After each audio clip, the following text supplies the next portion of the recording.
Buenos días, bienvenidos al Diálogo FEDEA, dedicado hoy a la importancia de evaluar las políticas públicas, analizando el caso particular de los descuentos a residentes de los territorios extrapeninsulares, a los vuelos de estos residentes y también a la política de obligación de servicio público.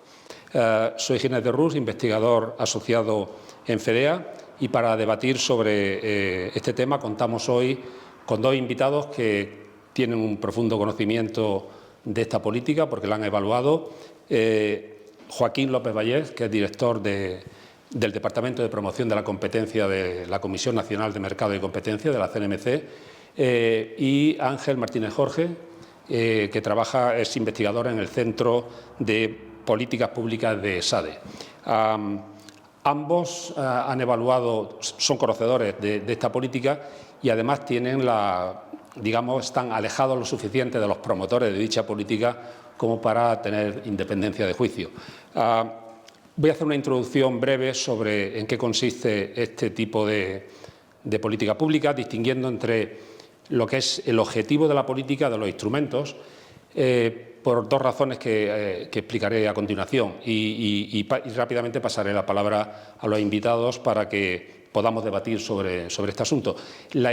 Digo que es importante distinguir entre objetivo e instrumentos porque el objetivo no está en discusión, es decir, el objetivo de fomentar la movilidad, garantizar la accesibilidad de los territorios insulares, de los territorios que están alejados y que tienen fragmentación territorial en los archipiélagos, eso nadie lo discute y está avalado por la Comisión Europea y no ha habido, hasta ahora no veo, al menos que yo conozca a nadie que haya puesto en cuestión. Se puede debatir sobre este asunto también, pero digo que lo importante son los instrumentos. Los instrumentos han sido la elección de un tipo de subvención que es ad valorem, que es porcentual del precio del billete, y esto tiene unas consecuencias muy importantes que ahora veremos en los estudios que se han realizado, tanto en la CNMC como en AIREF, y la obligación de servicio público, que en cierto modo hay dos tipos de obligaciones. Está la restringida a la abierta, la que se puso en los archipiélagos fue abierta,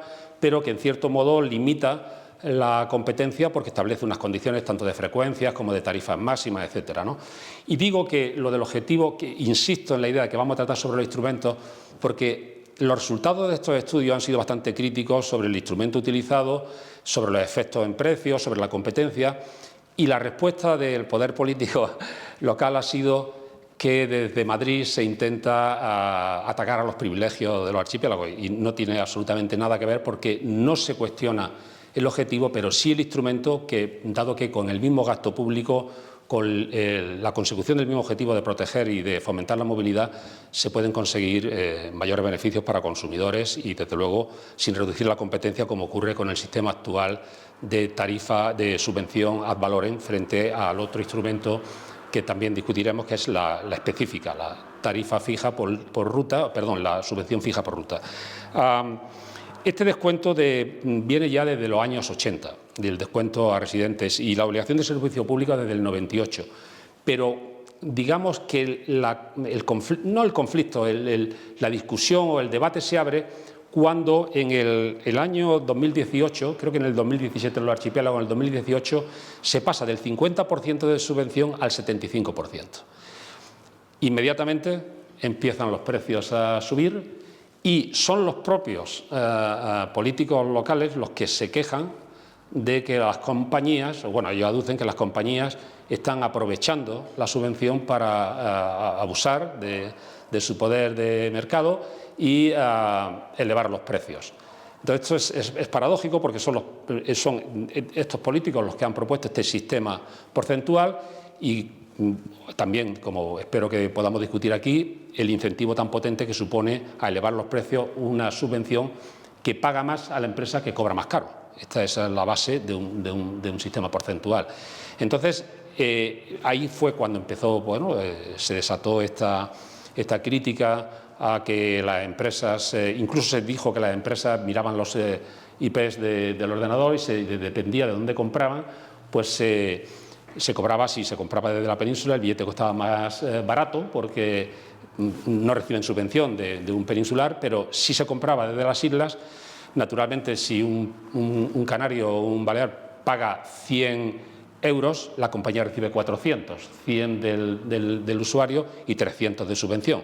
Entonces, claro, la compañía prefiere subir el precio al residente y no subírselo mucho al no residente para no perder clientela. Pero es ilegal discriminar individualmente a la persona dependiendo de dónde compra el billete. Y ahora veremos, yo creo que Ángel tiene buenos resultados sobre esto, porque veremos que la compañía discrimina, pero discrimina legalmente. Entonces, esta acusación a las compañías, en fin, todo esto movió, intervino la CNMC, intervino la AIREF con los estudios, y entonces, bueno, de esto vamos a debatir, y entonces yo creo que ya es el momento de pasar la palabra a Joaquín López Vallés y que nos cuente el estudio que ellos hicieron y lo que encontraron, y luego debatimos.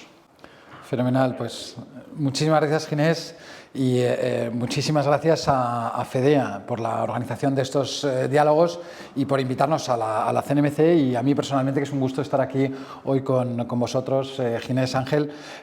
Bueno, yo querría comenzar un poco explicando qué es la CNMC y por qué intervenimos en este estudio.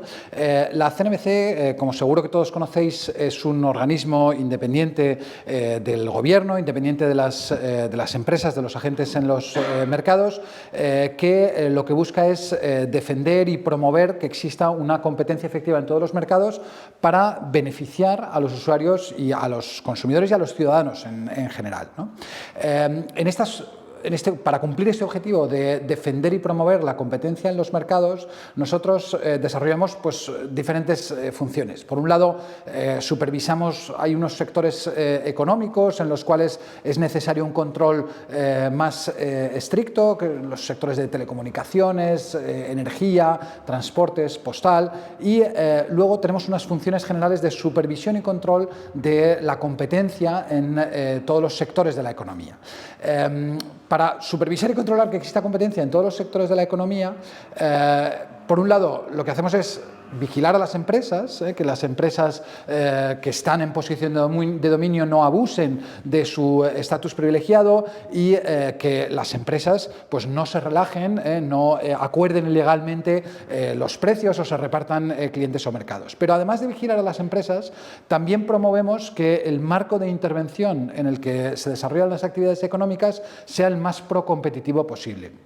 Básicamente, el que establece el marco de intervención es el sector público, por la vía de las leyes, los decretos, la actividad reglamentaria en general, y también por la vía de la concesión de licencias o la regulación de subvenciones, como es este caso. Tenemos una actividad muy especial en lo que atañe a las subvenciones públicas. En materia de subvenciones tenemos un rol consultivo, estamos a disposición de todas las administraciones públicas para lograr algo que tú mencionabas al principio, que las administraciones logren sus objetivos, los objetivos de interés público, de interés general, en este caso mejorar la conectividad de los territorios extrapeninsulares al mínimo coste posible para la competencia en los mercados. Nosotros básicamente lo que hacemos es decirle a las administraciones, bueno, para lograr este objetivo, las maneras menos costosas de hacerlo son esta y esta, y ofrecemos nuestro conocimiento especializado y nuestras recomendaciones. Bueno, es en este contexto cuando a finales de 2018 recibimos dos peticiones. Por un lado, la Dirección General de Aviación Civil del entonces Ministerio de Fomento, hoy Transportes, Movilidad y Agenda Urbana, y por otro lado, el Govern de la Comunidad de las Illes Balears, se dirigen a nosotros y nos piden que investiguemos lo que está sucediendo con las subvenciones que se han incrementado recientemente, en aquel momento recientemente, del 50 al 75%. Las subvenciones a los pasajeros que residen en los archipiélagos, en las Islas Baleares y las Islas Canarias, y que viajan con la península o vienen de la península o que viajan entre islas.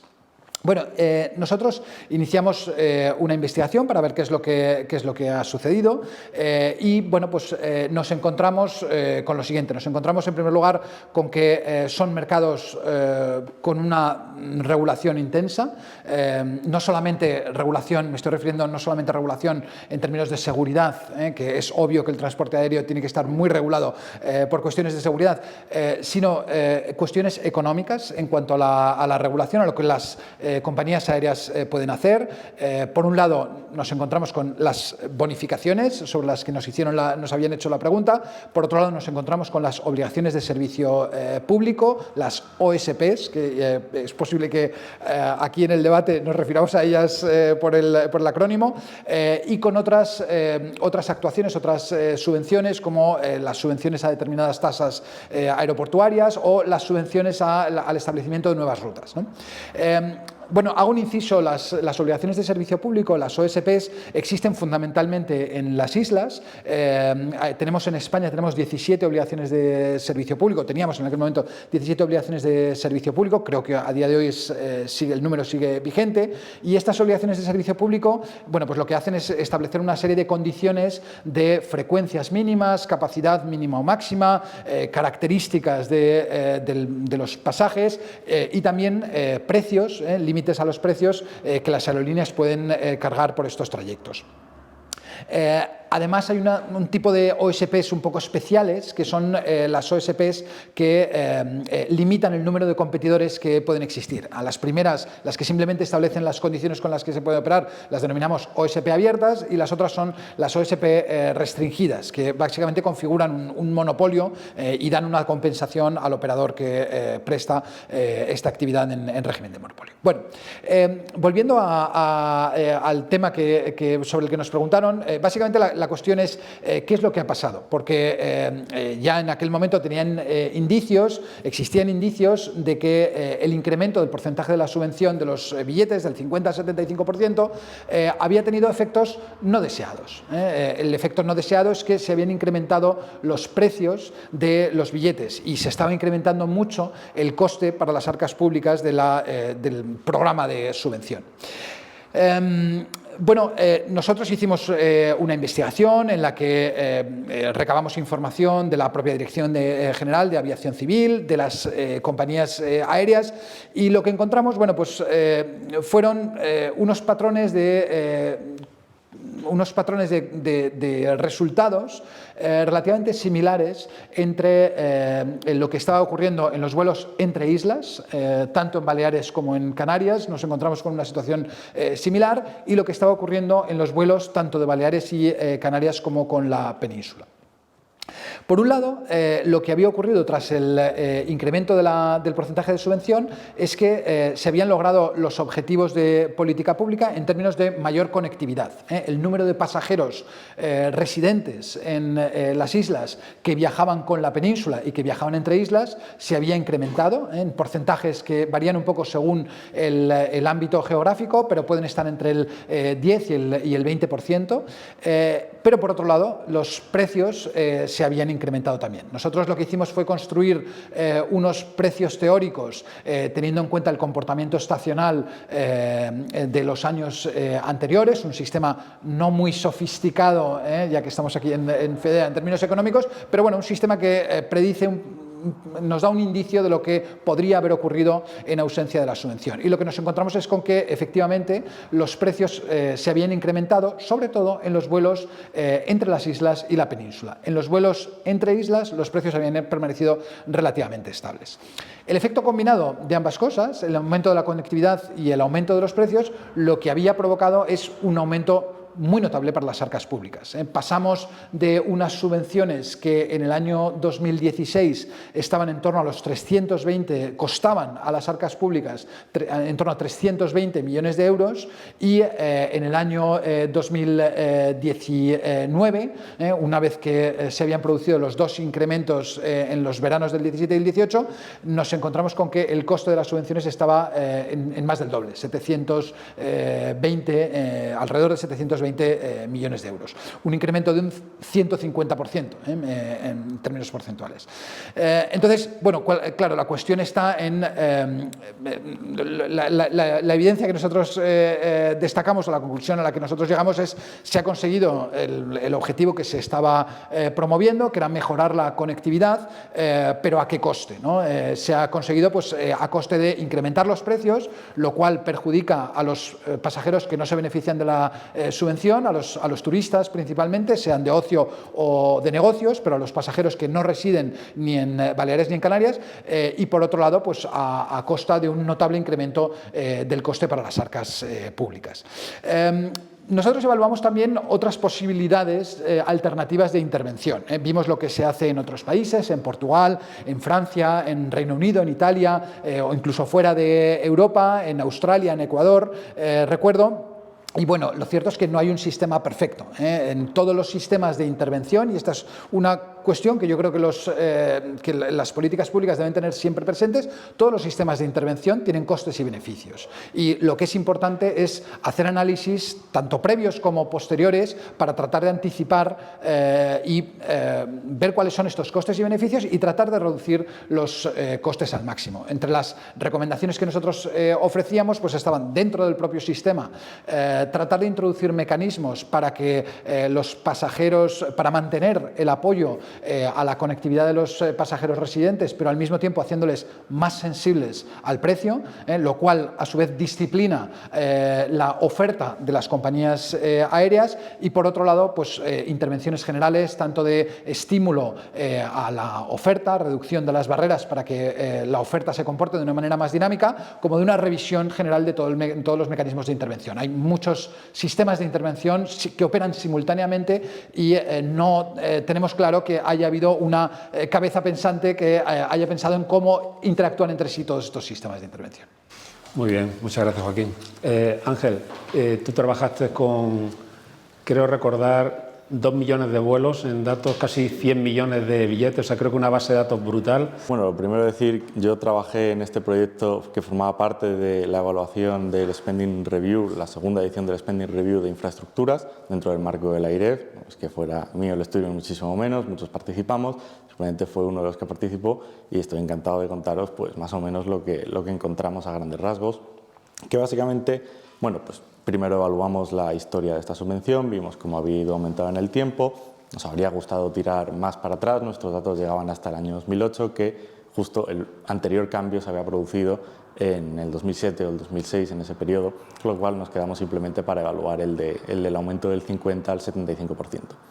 Y vimos varias cosas interesantes, porque claro, como decía él, pues realmente la CNMC estimó un primer modelo que la verdad es que era bastante claro, porque yo recuerdo que claramente en el año en el que se cambió la subvención de las islas a la península había una ruptura muy clara, que evidentemente pues algo pasó ahí.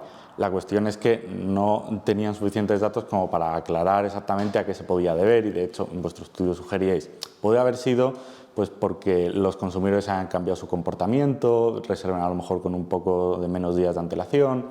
Todo eso nosotros lo teníamos en la base de datos, y entonces pudimos incluirlo en el modelo para afinarlo un poco más y ver qué parte se debía a cada cosa, porque en parte desde el sector empresarial se decía en aquellos momentos que la justificación de que habían subido los precios era que los consumidores estaban consumiendo un tipo de vuelos más caros, reservaban con menos antelación y que todo ello había contribuido. Pues entonces nuestra base de datos era de vuelos, no de billetes.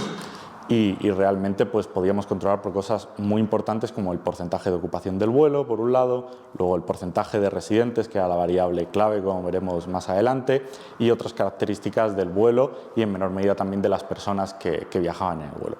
Y bueno, lo que vimos fue que en un primer momento el efecto agregado que tuvo pasar del 50 al 75% sobre los precios, tanto en Baleares como en Canarias, fue, insisto, en términos agregados para todo el mercado, de un aumento de precios de entre el 10 y el 12%, creo que era 10 en Canarias y más cercano al 12 en Baleares, pero la clave del análisis era cuando desagregamos aquella regresión, aquella estimación, por quintiles de residentes, que lo llamamos así, porque cogimos verdaderamente a los vuelos y los agrupamos en 5 grupos, 20% cada uno, en función de aquellos que llevaban más y menos residentes.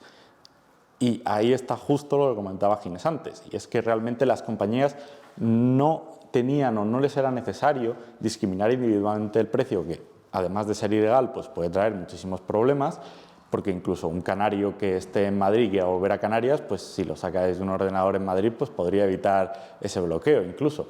Esta teoría que tiene mucho predicamento además entre los políticos canarios y baleares y que lo achacan a, vamos, ellos lo achacaban hasta hace bien poco, que incluso cambió la regulación para imponer un freno a esa práctica que realmente no se estaba dando.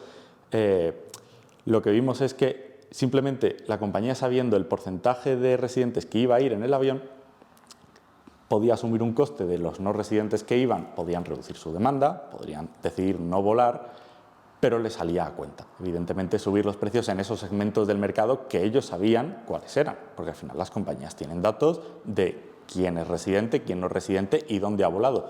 Por lo tanto, no necesitaban desagregar y hacer la discriminación individual, podían hacer la discriminación por vuelo, que no es ilegal, podían asumir un pequeño coste, pero desde luego tenía beneficios para ellos, y es lo que nos dijo esta regresión por quintiles, y es que los residentes que volaban en vuelos que tenían muy pocos residentes, que iban prácticamente solos y la mayoría del vuelo era personas peninsulares o turistas extranjeros, pues en esos vuelos los residentes apenas sufrieron un cambio de precios. Quiero recordar que estaba entre el 2 y el 3%, tanto en Canarias como en Baleares, y sin embargo aquellos residentes que volaban en los vuelos que iban más cargados de residentes, en el 20% de vuelos más cargados de residentes, en vez de sufrir un aumento del 10-11% que he comentado antes, sufrieron entre el 17 y el 18% de aumento de precios en un año. Insisto, controlando por que los vuelos iban más llenos y eso incrementa el precio, controlando por las características del vuelo, la antelación con la que se sacaba el billete. Una vez descontamos todos esos cambios de comportamiento que también podrían haber contribuido a inflar el precio, el efecto del aumento de la subvención fue ese, y nosotros entendíamos que eso descartaba la posibilidad de que se estuviera dando una discriminación individual, porque, como digo, hay residentes que no se vieron prácticamente afectados, que son los que tenían la suerte de no tener que volar en los vuelos que iban cargados de residentes canarios o de Baleares. Con lo cual, ese fue un primer hallazgo muy importante, yo creo que fue la clave de aquel estudio del AIREF. Y luego vimos un segundo hallazgo más un poco relacionado con las obligaciones de servicio público, que realmente solo operan en el mercado interinsular, salvo creo que una de Sevilla hacia Canarias, me parece recordar, pero las demás siempre están en las rutas interinsulares.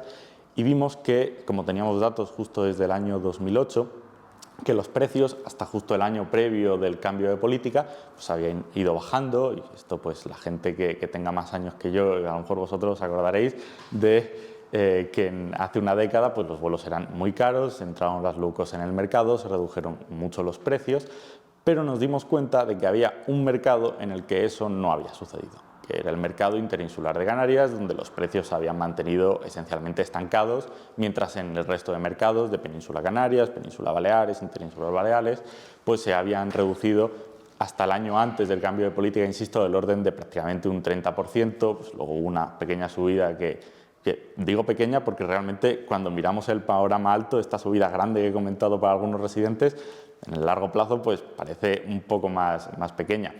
Pero nos pareció muy relevante.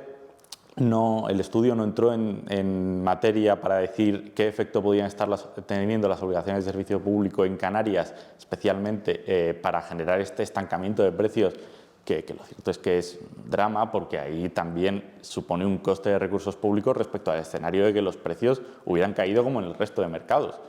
Pero en el mercado interinsular Canarias, como ya sabéis vosotros dos, pues hay un único operador. Antes había un par más, ahora se han quedado ya otra vez solos, que es Vinter, que es cierto que no subió los precios o no hubo una reacción de precios con el aumento de la subvención, pero claro, del mismo modo que no hubo un aumento de precios en ese año concreto, no hubo un cambio a la baja en el resto de años, con lo cual tenemos que tener cuidado. Después del aumento del cambio de la subvención, muchos políticos canarios pusieron las obligaciones de servicio público como un caso de éxito, precisamente porque ninguno de los estudios, ni el de la AIREF ni el de la CNMC, y en general los residentes lo sabían porque lo veían cuando viajaban, tuvo un aumento de precios. Pero la contrapartida es que no se les bajó el precio durante más de una década, lo cual pues, es una anomalía dentro del mercado aéreo y también merecería atención. ¿Por qué posibles razones puede ser? Y aquí ya entro dentro del mundo, no debería hacerlo en esta casa, pero entro dentro del mundo de la especulación. Pues hombre, un modelo de negocio, pues por ejemplo, tuvo que salir hace muy poco, bueno, un año allá, en Europa de Canarias. Se entiende que si el modelo de negocio de tu compañía es que el vuelo vaya lleno y ofrezcas unos precios más baratos, pero la obligación de servicio público te está obligando a mantener un 25% del vuelo vacío, porque la ocupación máxima tiene que ser de un 75% y eso lo fija la obligación de servicio público, sin quererlo, porque yo entiendo que la obligación de servicio público, en lo que pensaba cuando ponía esa restricción, era en hacer las máximas frecuencias posibles, que los vuelos no vayan tan llenos para que haya muchos vuelos, pues puede sin quererlo ser un freno a la competencia y en última instancia estar aumentando precios vía disminución de la competencia. Muchas gracias, Ángel. Bueno, muchas cosas interesantes. Y hay algo que es muy relevante con relación al resultado de, en una década los precios no suben en las islas en los vuelos interinsulares porque hay obligación de servicio público, bajan casi un 30% en Canarias Península, donde hay más operadores y no hay obligaciones de servicio público, pero cuando se pasa del 50 al 75%, este resultado es muy relevante tenerlo en cuenta porque los políticos locales lo que piden es que se pongan obligaciones de servicio público con la península y que se fijen tarifas máximas. ¿Por qué? Porque en Canarias había sido un éxito. Entonces vemos que los resultados no apoyan esa hipótesis, o esa tesis. Es decir, no es un éxito el que los precios se mantengan constantes en una década en que la aviación introdujo muchas mejoras de productividad y gracias a la competencia que había entre Canarias y Península, los precios bajaron, ¿no? Entonces esto es un resultado interesante porque es que la respuesta final política fue, creo que el Senado se pronunció incluso de que en las compañías, cuando uno se identificaba como residente, fuese al final del proceso, porque si se identificaba al principio, la compañía discriminaba y, como ha explicado Ángel, no solo es ilegal, sino que la compañía no lo necesita. La compañía solo necesita saber estadísticamente qué vuelos llevan más residentes. Si llevan más residentes, ahí es donde interesa naturalmente subir el precio, pero donde hay muchos peninsulares, digamos, no residentes, interesa que el precio no sea tan alto, ¿no? Entonces, esto es un resultado que a mí me parece vital, porque es que deja sin argumentos esta petición para un mercado que funciona razonablemente bien. Luego hay una cosa también interesante, y es que las obligaciones de servicio público, como Joaquín, como tú has explicado, aquí son abiertas. Bueno, con La Gomera creo que hay unas cerradas, que esto también es curioso, porque Binter tenía todas en abierto. Cuando recibe competencia empiezan a renunciar a hacer algunas líneas y entonces sacan un concurso restringido que se le da naturalmente al que mejores condiciones ofrece, pero que es curioso, teniendo todo un mercado controlado, que también no solamente tienes obligaciones del servicio público en el sitio de marco general de frecuencia, etcétera, tienes un 75% de descuento y además tienes en las líneas que no te interesan mucho que te las den restringidas, ¿no? Entonces, cuando ves lo que la Comisión opina sobre la obligación del servicio público, las considera como algo excepcional, donde no hay un volumen de tráfico suficiente. Pero es que estamos hablando en las islas, Las Palmas Tenerife tiene 1 millón de pasajeros. La Unión Europea, cuando habla de números, habla de 100.000 pasajeros, por debajo de 100.000 pasajeros ya sería. Creo que en Madrid, Las Palmas, creo que son, o Tenerife, creo que son 1,5 millones de pasajeros. Es decir, que cuando hablamos de Las Palmas Tenerife, además está Fred Olsen, Armas, hay tráfico bastante competitivo porque son con fast ferries, entonces son duraciones muy cortas, y entonces hablamos casi de 2 millones en el mercado, ¿no? O sea, es algo. Y sin embargo, hay siempre esta idea de que el mercado tiene que estar protegido. Entonces, bueno, pues la única razón de introducir estas obligaciones de servicio público es porque se considere que el equilibrio de mercado con empresas compitiendo pues da resultados, dejando, por supuesto, como tú bien has indicado, toda la regulación de seguridad aérea, etcétera. Aquí hablamos de regulación económica, ¿no? Hay también, y ahora ya les paso la palabra a ustedes, ¿no?, a ver qué opinan sobre. Hay también otro elemento que tiene este tipo de subvención, porque es que el origen fundamental, y yo creo que deberíamos de intentar debatir un poco sobre este asunto, es decir, también, si quieren, sobre las obligaciones de servicio público, aunque esto está todo más claro con estos resultados y teniendo en cuenta los volúmenes de tráfico, pero podemos hablar de ello. Pero el instrumento utilizado, es decir, el tipo de subvención porcentual sobre el precio, Es inocuo si hay competencia perfecta, pero sabemos que competencia perfecta no existe, ¿no? Porque solamente la diferenciación de productos, si un usuario ya no considera lo mismo a Ryanair que a Norwegian, o no considera lo mismo a Iberia, ya empieza a haber cierto poder de mercado, ¿no? Pero no solo eso, sino que son pocas compañías y, bueno, puede haber conductas que no sean... Pero, en fin, esto no sería hacer juicio de intenciones. Pero, en cualquier caso, si uno tiene posibilidad de elevar el precio, la subvención porcentual sobre el precio es que es un incentivo a subirlo. O sea, es tremendo, porque cuanto más alto sea el precio, más subvención me llevo. Y además, en este caso, es que me llevo multiplico por 4 el precio que paga el residente canario. O sea, es una subvención espectacular. Bueno, por eso saltó de 300 millones a casi 800 si metemos también solo 750, pero si incluimos las subvenciones, digamos, las ayudas de las tasas aeroportuarias, etcétera, roza los 800 millones, ¿no? Entonces, digamos,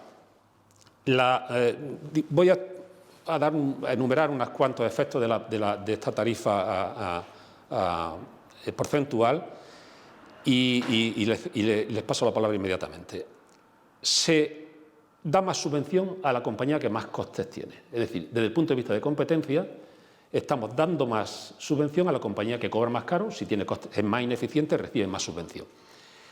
El individuo que compra un billete más caro recibe más subvención. Es decir, si yo compro un business, siempre que la única condición que se pone es que la tarifa, la máxima subvención por tarifa va a la tarifa de total flexibilidad, incluido el equipaje, etcétera, pero eso significa que si la compañía pone la tarifa de máxima flexibilidad, Las Palmas Madrid, en 200 euros, y pone la business class en 199 euros, tú puedes comprar una tarifa business por 200 euros y la compañía recibe 800 euros. O sea, es que es tremendo. 200 del sujeto, del usuario, y 600 de subvención. Entonces, cuando la gente, claro, aunque la demanda aumentara, hay más pasajeros, pero es que en este caso es que hay una razón, como los precios han subido, eso significa multiplicar por 4 las subidas en subvenciones. Otro elemento más, quizá menos conocido. Vinter es la compañía, Vinter da buen servicio, una compañía que tiene, o sea, a los canarios les gusta, es una compañía que funciona muy bien, tiene unas frecuencias altísimas, pero la obligación de servicio público es abierta, quien quiera puede entrar ahí. Europa entró, se fue rápidamente. Es difícil, con un incumbente establecido en un mercado con esas características, es difícil entrar, ¿no?, a competir. Pero hay un elemento de la tarifa, de la subvención ad valorem, que es muy anticompetitivo, que no lo incluimos en el informe porque no hemos dado cuenta después. Y es el siguiente. Mírenlo con una cifra. Supongamos que Vinter está cobrando 100 euros por un billete, de ida y vuelta, a una de las islas. 100 euros. Casi todos los viajeros dentro de las islas, casi el 90%, son residentes. En este caso, no tiene el miedo de que pierda viajeros. Pero bueno, con 100 euros, 25 euros paga el canario, ¿no?, el canario que está viajando en vuelos interinsulares, y 75 tiene de subvención. 100 euros. Recuerden esta cifra. Además, es fácil verlo, incluso para los que nos están escuchando, los que nos están digamos, siguiendo este debate, que al ser el 75% es como dividir el precio en 4 partes. La subvención son 3 partes y el precio que paga el canario o el balear son una parte, ¿no? Entonces, 100 euros, 3 partes la pagan los contribuyentes, 75 euros, 25 euros, una parte la paga el canario. Entra un entrante que quiere competir con Vinter. Supongamos que quiere bajar el precio de 100 a 80. ¿Por qué? Quiere competir con la compañía. Tengamos en cuenta que además una compañía que batirle en precio es difícil porque además tiene unas características de número de frecuencia, de calidad de servicio muy alta. Y el entrante entrará con menos frecuencia, entonces tiene que competir con esta compañía. Pero supongamos que dice, bueno, voy a bajar un 20% el precio. Piensen lo siguiente, el precio sería 80, divídanlo en 4 partes. El canario pagaría 20. O sea, haciendo un esfuerzo la compañía de bajar 20 euros el precio que ve el canario es 20, es solamente 5 euros más bajo. La subvención que recibe el entrante es de 80, 3 partes serían 60 euros. De los 100, el incumbente estaría recibiendo 75. Y el efecto en mercado, en precio que vemos en el mercado, es 25 Vinter con mucho mejor servicio, y la compañía entrante que ha hecho un esfuerzo de bajar 20% el precio, al usuario solo ve que bajan 5 euros. O sea, el efecto anticompetitivo de la tarifa ad valorem es inmenso. no solamente paga la compañía con más costes, no solamente, digamos, financia precios más altos porque el individuo tenga más renta, que eso sí un elemento de equidad, pero es que además, desde el punto de vista de cuando ya alguien está establecido y hay unos precios, bajar de ahí es muy costoso para el entrante, porque el usuario final ve una bajada de precios muy bajo. Y este quizás, que nosotros sepamos, es un elemento que no se ha incorporado en ningún estudio. Y yo creo que en el caso de digamos, mercados como el canario o el balear, que tienen un buen nivel de servicio, entrar ahí no es nada fácil, ¿no? Aunque es abierta la situación. O sea, no sé qué pensáis sobre esto, pero yo creo que no es neutral el instrumento, ¿sabes? Ginés, yo creo que tienes toda la razón y desde luego el ejemplo que has puesto lo describe muy bien. El problema de las subvenciones ad valorem los costes que pueden tener las subvenciones ad valorem son de doble naturaleza. Por un lado está el problema de oferta que comentas tú, y es que para que un esfuerzo de un nuevo competidor llegue a los consumidores y estos lo valoren, lo aprecien y cambien su comportamiento, el esfuerzo del nuevo competidor tiene que ser mucho más grande que lo que percibe el consumidor final. Entonces, esto desde luego esto desincentiva las ofertas más agresivas. Pero luego hay un problema de demanda también, y es que lo comentabas tú también al principio, y es que un impuesto ad valorem lo que provoca no es solamente un desplazamiento de la curva de demanda, sino que también provoca que la curva de demanda se haga más rígida. El consumidor es menos sensible al precio y el consumidor que se beneficia de la subvención. Yo querría volver también a lo que comentabas tú, porque a nosotros también nos llamó mucho la atención en el estudio el diferente comportamiento, las diferentes consecuencias que había tenido la subvención en las rutas entre islas y en las rutas de las islas con la península.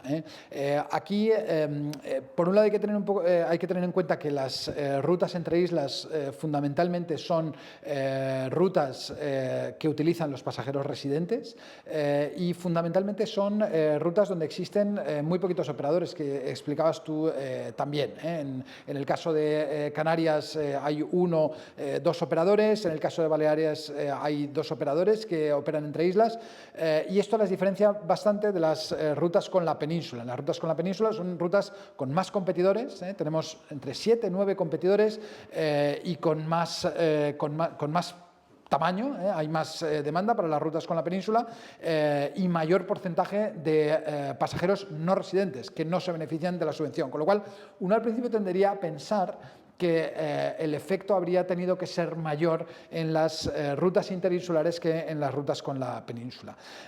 Aquí hay varias explicaciones posibles. Una es la que habéis apuntado y es que la comentaba Ángel, los precios entre islas llevaban sin caer durante mucho tiempo, mientras que los precios con la península habían estado bajando mucho más, probablemente estarían más cercanos a costes, y esto pues da un margen mayor para absorber, para no trasladar el incremento en el caso de las rutas interinsulares por parte de las compañías que en el caso de las rutas con la península, pero luego también hay otras consideraciones que son interesantes desde el punto de vista de la oferta.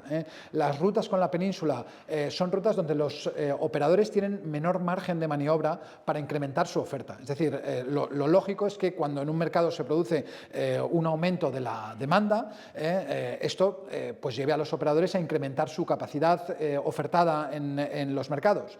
En el corto plazo esto es más difícil que ocurra, los ajustes no son siempre vía capacidad, sino que se producen también vía precios. Y en el largo plazo en el medio y largo plazo esperaría que el ajuste, si el mercado es competitivo sobre todo, el ajuste fuera en capacidad y que los precios volvieran a no arrojar márgenes supracompetitivos. Lo que ocurre es que para esto es necesario que la oferta se pueda ajustar, ¿no? Y lo que observamos observamos nosotros es que en los vuelos con la península son vuelos donde los aeropuertos, sobre todo los aeropuertos peninsulares, están más congestionados, es más difícil obtener nuevos slots y es más difícil poner nuevos vuelos en funcionamiento, aparte de que poner un nuevo vuelo en funcionamiento requiere una serie de inversiones importantes por parte de las compañías.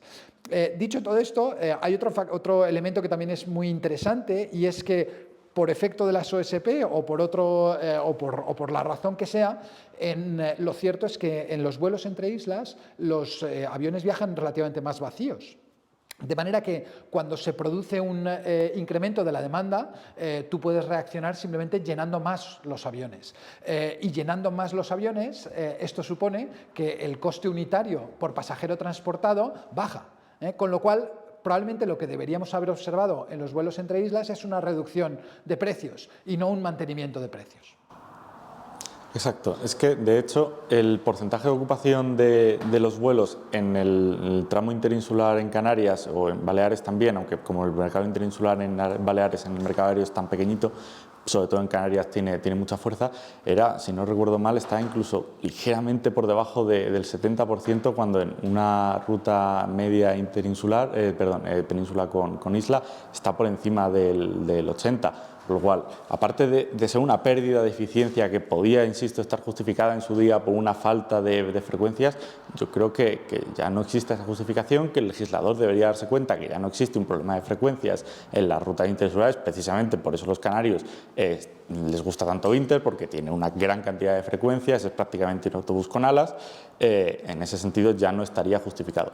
Y respecto al tema de cómo el aumento de la subvención incrementa la inelasticidad de la demanda, también en el estudio de la AIREF tenía una parte de análisis distributivo de la subvención donde veíamos cosas muy interesantes. Fue una pena porque lo bonito habría sido realmente integrar ambas partes, el análisis de precios y el distributivo. Se hizo por muchas razones, porque todo lo bueno es difícil, pero sí que es cierto que vimos muchas cosas interesantes, como que, por ejemplo, primero, la subvención no era regresiva en el sentido de que aumentara la desigualdad, pero sí que es cierto que se la llevaban mayoritariamente las rentas más altas. Primero, mayoritariamente porque volaban más, pero no solo porque volaban más, sino porque también volaban más caro, especialmente en las rutas de las islas con la península. Y eso es un problema, porque había una diferencia significativa. Quiero recordar que el precio medio de la tarifa, está publicado en el informe, pues hasta el percentil 80 de renta estaba sobre los 60 euros, el precio para el residente, y luego subía ya hasta los prácticamente 100 euros en los percentiles más altos. Entonces, sí que es cierto, esto no estoy diciendo que los ricos volaran en business y por eso fuera, sino simplemente por una cuestión de selección de compañía, que ya tienen precios diferentes, pues simplemente por un efecto composición de la compañía, esto ya podía estar sucediendo y estaba subiendo mucho los precios. Entonces, verdaderamente puede ser que todo el efecto que hemos visto de incremento en precios haya sido movido por un segmento muy pequeño de la población canaria con mucha renta, que vuela mucho y con precios muy altos. Es decir, no solo es que tengamos un problema de que sea ineficiente para las arcas públicas, sino que, por un lado, ninguno de los estudios, y también es una pena, pero porque es un tema muy complicado de asignarle causalidad, pudo hallar una relación causal entre el aumento de los precios y una caída, una desaceleración del número de viajeros no residentes que iban a las islas, que siempre se ha dicho que es uno de los problemas que puede acarrear esto. Pero puede estar sucediendo, es decir, puede estar sucediendo que los viajeros no residentes estén cambiando sus preferencias. De hecho, eso en parte lo mostrabais vosotros, que habían cambiado sus preferencias, ahora se acaban con más antelación, probablemente porque habían visto subidas de precios y para intentar ajustarse porque tenían que viajar o porque querían viajar, pues decidieron intentar irse a una opción más barata. Y lo mismo pasa no solo con los turistas, sino también con los residentes con poca renta. Es decir, les dejamos de lado porque asumimos que cualquier residente se puede beneficiar, pero no tiene por qué ser así. Es decir, tenemos que los residentes en su conjunto pueden tener necesidades de gasto público muy diversas, pueden desear un pack de provisión de servicios públicos muy diversas, y ahora mismo tenemos, pues quiero recordar que el índice de Gini de reparto como tal de la subvención, pues estaba muy por encima del índice de Gini de reparto de la renta en España, que todos consideramos y siempre ponemos el grito en el cielo de que es muy alto. Pues tenemos una subvención cuyo reparto es aún más desigual. Entonces no tiene mucho sentido. Y, insisto, los perjudicados son, por un lado, los turistas que se enfrentan a un mayor precio, los contribuyentes que pagan una mayor cantidad de subvención, los canarios que no son residentes y tienen que viajar, esos son con diferencia los más perjudicados porque además tienen que irse a ese quintil 5 de vuelos con más residentes, son los que más se han visto afectados por la subida de precios. Y, por último, a los canarios que tendrían derecho a hacer ese descuento, pero que por razones de renta no pueden, quedan totalmente excluidos. Y las dinámicas de demanda del grupo de Canarios y Baleares con más renta, pues hasta cierto punto les está excluyendo de la posibilidad de volar. Entonces, no pensemos que esto es algo plenamente inclusivo incluso dentro de la población canaria, ni muchísimo menos. De hecho, el porcentaje de población que no cogía ni un solo vuelo en los tramos más bajos de la distribución de la renta era mayoritario. Con lo cual, que no se nos olvide esto. No quiere decir que no cojan ningún vuelo en su vida, simplemente que no es ni muchísimo menos algo habitual y que puede ser que esos contribuyentes prefieran reorganizar la subvención y conseguir lo mismo y el resto del dinero destinarlo a otros servicios públicos, que es perfectamente legítimo y entra dentro de lo que deberían poder ellos decidir. Yo creo que aquí el problema, y entrando tal vez en el que sea el último tema de este diálogo, es en dónde están alineados los incentivos del regulador para cambiar la política, porque al regulador se le ha dado una evidencia bastante consistente entre sí, desde la AIREF o desde la CNMC. El único cambio legislativo que ha habido ha sido el hecho de preguntar al final del proceso si se es residente o no residente, que, como habrán podido comprobar los legisladores, no ha tenido un efecto en los precios porque se aprobó hace unos meses y los precios no se han desplomado. Vaya. Pues entonces la pregunta es ¿por qué no ha habido un cambio? Déjame, Ángel, la pregunta esta, que con eso cerramos el debate. Déjenme un par de comentarios. Uno, ¿por qué no suben los precios en Canarias? No olvidemos también un elemento, es que los precios hay tarifas máximas, es decir, no pueden subir por encima de... Que tanto el estudio de la CNMC como el nuestro encontraba que había cierto margen para subirlos. Pero ahí viene la segunda cuestión, es decir, esas tarifas máximas sabemos que precios máximos, si son suficientemente altos, la compañía puede no tener interés en alcanzarlo. Y la segunda, recuerdo la cita de Hicks, ¿no?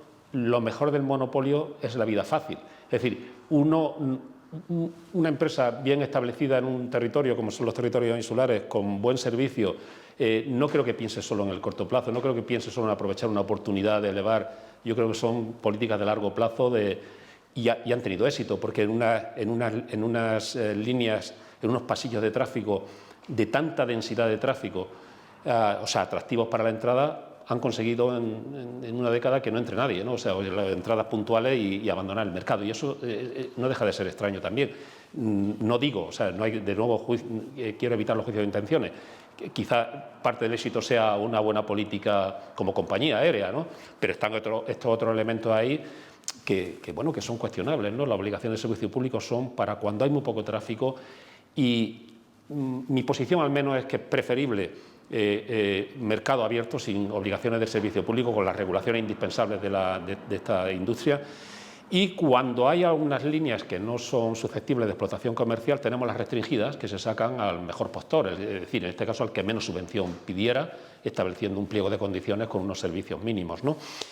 Por otra parte, con respecto a las antes de pasar a la última pregunta, con respecto a las líneas con Península, no olvidemos que mucha gente piensa que en esas líneas, bueno, son líneas que van los usuarios de las islas y el porcentaje antes del paso del 50 al 75% era aproximadamente 65% peninsulares, 35 canarios. Ahora creo que después de la subida aumentó, digamos, porcentualmente cambió, son 60-40 puede estar quizá, porque aumentó mucho el de los residentes en islas y bajó un poco el de peninsulares. Y esto tiene un elemento también que es muy negativo en la evaluación total de la política, ¿no? Porque ¿quién son ellos? Son turismo peninsular, son familiares de canarios, son negocios, son estudiantes que se mueven. Es decir, que el daño a ese turismo peninsular o a esos, digamos, porque cuando yo pienso en accesibilidad o pienso en la cohesión de islas con el territorio, pienso que no solo en que facilitar que los canarios o que los baleares vayan a la península, sino que también sea fácil para investigadores, empresarios comerciales venir a las islas. Es decir, y eso se han encarecido sensiblemente los precios, ¿no? Entonces, claro, Hay diversas razones, ya lo hemos visto, pero cuando el propio la AIREF propone mirar el cambio de instrumento de ad valorem a la tarifa fija, y cuando la evidencia, la causalidad que se ha encontrado en estos microdatos es que cuantos más pasajeros residentes hay en el vuelo, más suben los precios, la explicación no puede ser otra que es que está ligado a que subvención porcentual del precio significa que si hay residentes es mejor subir el precio porque ellos no lo pagan los contribuyentes. Es decir, que el incentivo a subir el precio es tremendo, ¿no? Bueno, después de todos estos resultados que son conocidos, la reacción, digamos, la más dulce ha sido ignorar los estudios.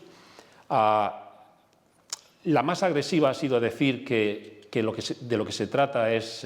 hay un reciente vídeo de un programa de la televisión canaria que se emite, se emite próximamente, y bueno, un político local dice que hay una mano negra en Madrid que lo que trata es de atentar contra los privilegios, sobre los derechos de los canarios, entendiendo que son privilegios, ¿no? Que son unos privilegios que no he oído a nadie desde el Gobierno central o desde cualquier otra instancia decir que hay que quitar o que este objetivo no es un objetivo legítimo, pero todos los estudios, los resultados que se han obtenido, la evaluación independiente que se ha realizado, si ofrece alternativas, si los argumentos que se dan es para mejorar la aplicación, digamos, los instrumentos para conseguir el objetivo, mi pregunta ahora, con la que quisiera que cerráramos este debate, es ¿por qué desde el poder político?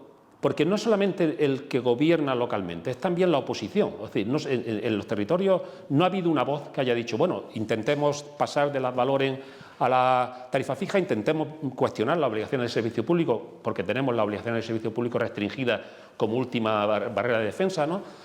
Pues no, la cuestión ha sido rechazar o proponer cambios que son, yo diría, pueriles, como que el residente indique al final de la compra del billete, cuando hemos visto que el estudio mostró que la compañía no necesita eso, no solo que no lo necesita, sino que se está acusando de algo ilegal que las compañías dicen que lo han hecho y nadie ha demostrado que lo hicieran.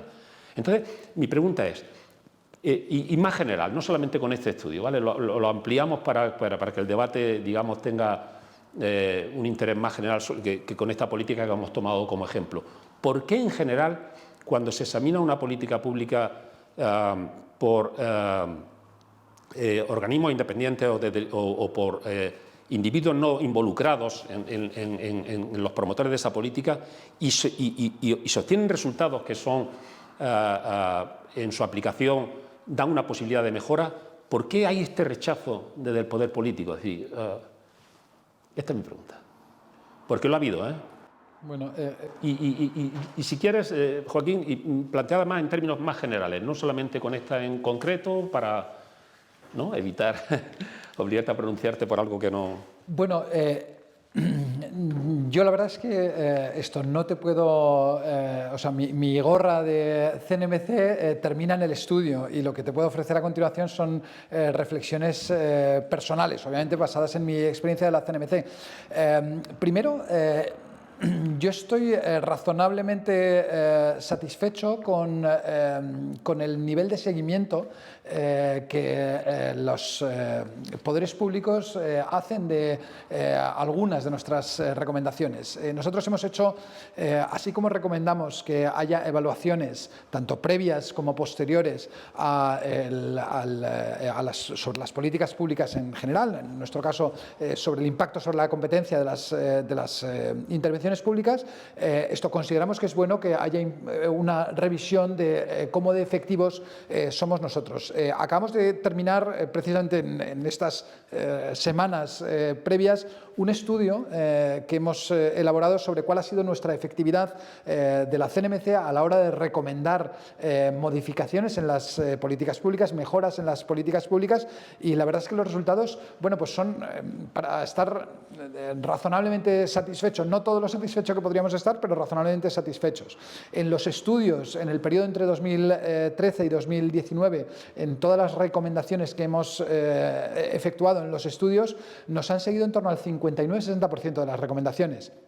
No está mal, o sea, nosotros querríamos que nos hubieran seguido el 100%, pero bueno, esto eso significa que hemos cambiado un 60% de las cosas que queríamos cambiar, y yo creo que no está mal, con lo cual yo creo que este es el punto de partida.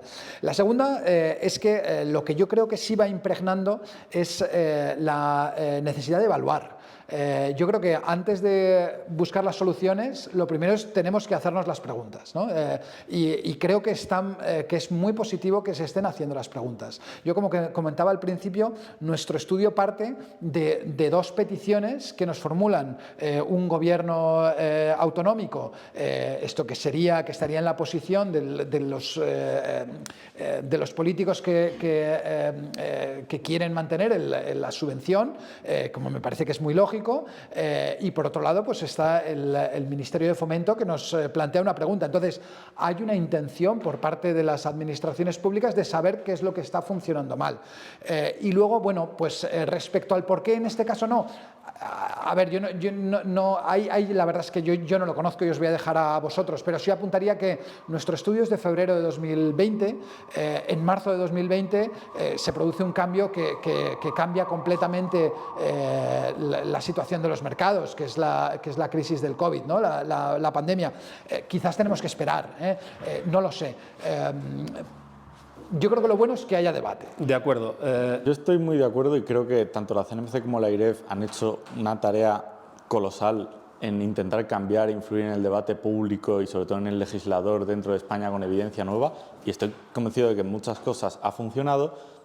Ahora, mi pregunta y lo que me planteé después de que pasara ya un tiempo después de lanzar el estudio es por qué no se hizo nada, en parte por qué se atacó con mucha virulencia. No es que tampoco se quieran quedar en el statu quo precisamente, porque efectivamente encargan estudios y no les gusta ni muchísimo menos que los precios sean altos como consecuencia de esto. El problema es, primero, considerar que las obligaciones de servicio público son la panacea y van a solucionar el problema en el mercado de península con las islas, que desde luego yo, si tuviera que escoger entre un año de subida de precios y 10 años previos de bajadas que me dejan con una bajada del 25% o quedarme constante, no estoy diciendo que las obligaciones de servicio público sean equivalentes a eso, pero desde luego suponen un riesgo que yo no tomaría tan alegremente, y el problema es que dentro del estudio de la AIREF se hicieron simulaciones bastante simplonas en el sentido de que no incorporaban efectos de comportamiento, pero bueno, que para un efecto a corto plazo no está tan mal,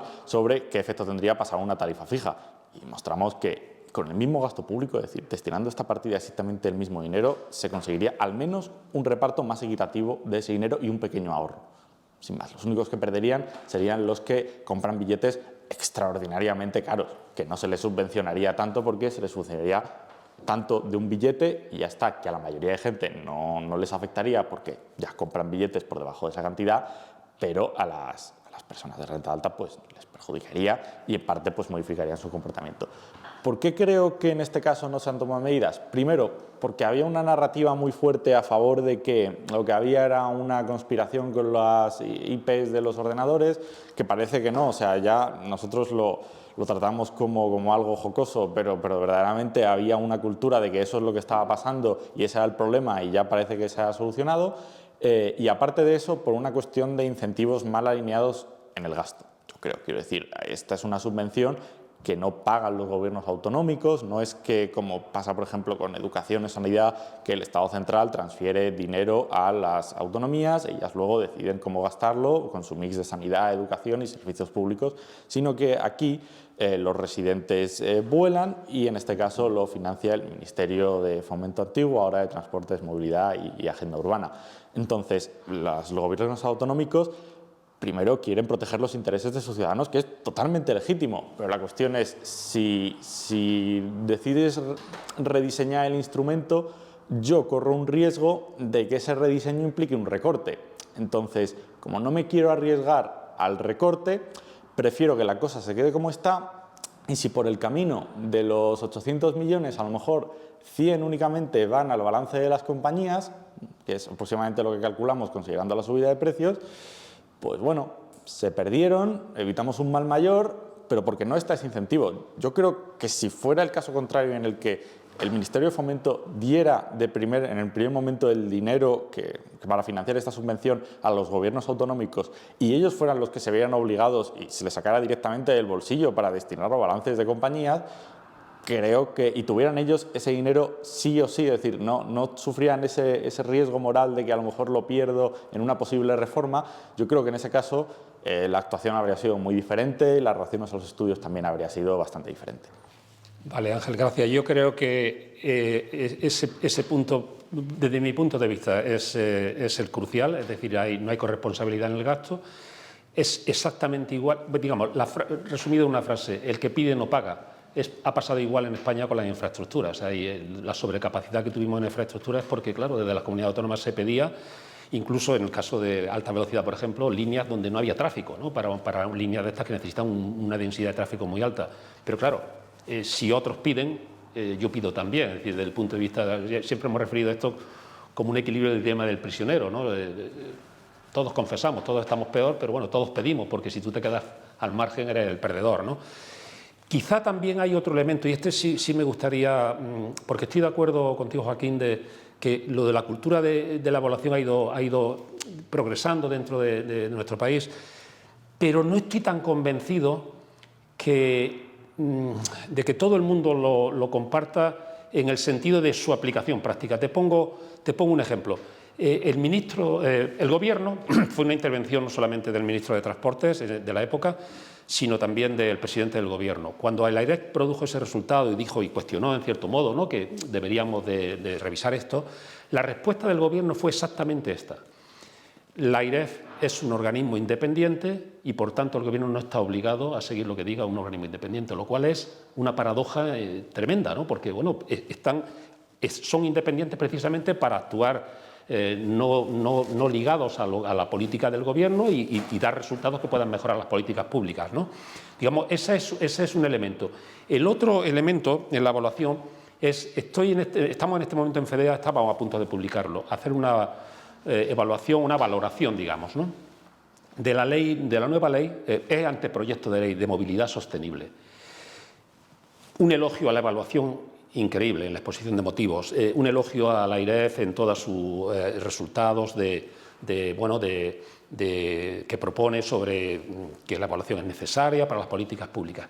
Pero cuando vamos al articulado y vemos cómo se aplica, deja la evaluación ex ante, que es la importante. La ex post también es muy importante, pero la deja la evaluación ex ante a los propios promotores de los proyectos. Eso es una locura. Es decir, cuando los que defienden la evaluación, como cualquier organismo independiente, la defiende independiente. Es decir, tú tienes que separar del que propone el proyecto del que lo evalúa. Ellos lo que hacen es, en el anteproyecto de ley, espero que cambien esto, nosotros en el documento de FEDEA lo que hacemos es decir, bueno, hay tiempo, es dejar a los propios organismos o a las grandes empresas, AENA, Puertos del Estado, que evalúen sus propias inversiones. Evaluar. O digamos el organismo dentro del Ministerio que propone, no sé, una nueva línea de alta velocidad. No, hay que evaluarla afuera. Y luego el estudio ex post lo deja también dentro y deja a la AIREF, propone que la AIREF a los 5 años evalúe los estudios ex post que han hecho todos los demás organismos. O sea, eso es, por un lado, elogiar el mecanismo y por otro lado esterilizarlo absolutamente en su aplicación práctica. Esa es mi preocupación, es decir, estoy de acuerdo, esto ha ido avanzando, hoy hablamos de evaluación, antes no se hablaba, pero hace falta la voluntad del que, claro, el que hace la ley, porque desde ese punto de vista dejar la evaluación al propio que propone es una locura, ¿no? Si queréis añadir algo más para cerrar, y yo agradezco mucho vuestra participación. Bueno, no, yo en relación a esto último que comentabas, yo por lo menos con el gorro de la CNMC, nuestra obligación siempre la hemos concebido como alertar sobre los impactos sobre la competencia. Hay muchos otros impactos sobre los que nosotros no entramos y yo creo que el punto fundamental de los organismos independientes de evaluación es ofrecer información para que los políticos tomen las decisiones que consideren más apropiadas, en las que pues los criterios de competencia o los criterios redistributivos, lo que sea, tienen peso, pero pueden tener peso también otros factores. Yo creo que nosotros tenemos que seguir perseverando en ofrecer información independiente y objetiva y especializada, que es para lo que estamos los organismos de evaluación. Y bueno, y en cuanto a la evaluación, yo creo que puede tener aspectos mejorables, pero también rompería una lanza, y me parece que la evaluación externa está muy bien, pero también rompería una lanza a favor de la mayor especialización interna de los organismos que promueven políticas en autoevaluarse.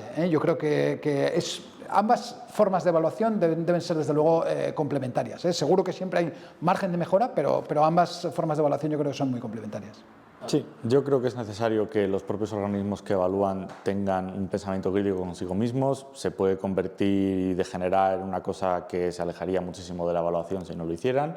En el caso de la perspectiva de la evaluación que tenemos hoy en día, por descontado ha aumentado mucho. Hace 10 años se consideraba totalmente estéril y así estábamos.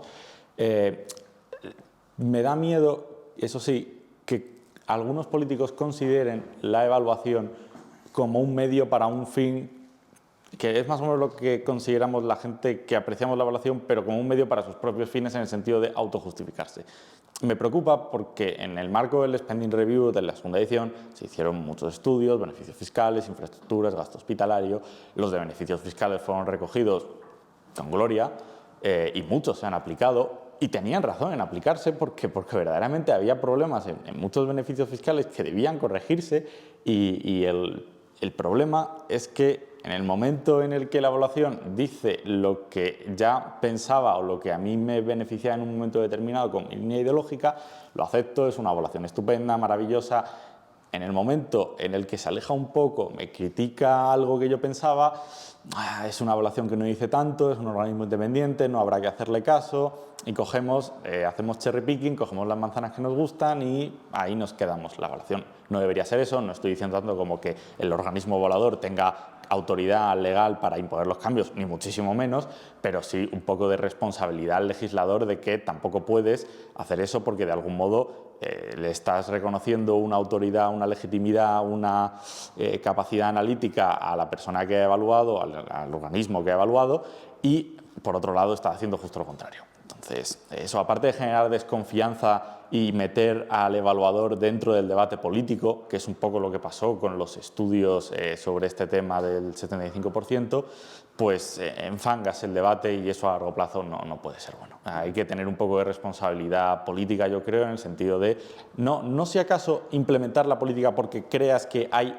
cosas que no se han evaluado. En el caso, por ejemplo, del salario mínimo con el Banco de España, es así, o sea, el Banco de España evaluó el efecto del salario mínimo sobre una variable, le faltaban muchas variables. Si tú eres político y consideras que esas variables son relevantes y no se han estudiado, puedes negarte a hacer un cambio basándote en esa respuesta. Lo que no puedes hacer es denigrar al organismo que ha hecho la evaluación, que es lo que algunos políticos han hecho, tanto en el 75% como en el salario mínimo, como en otros casos.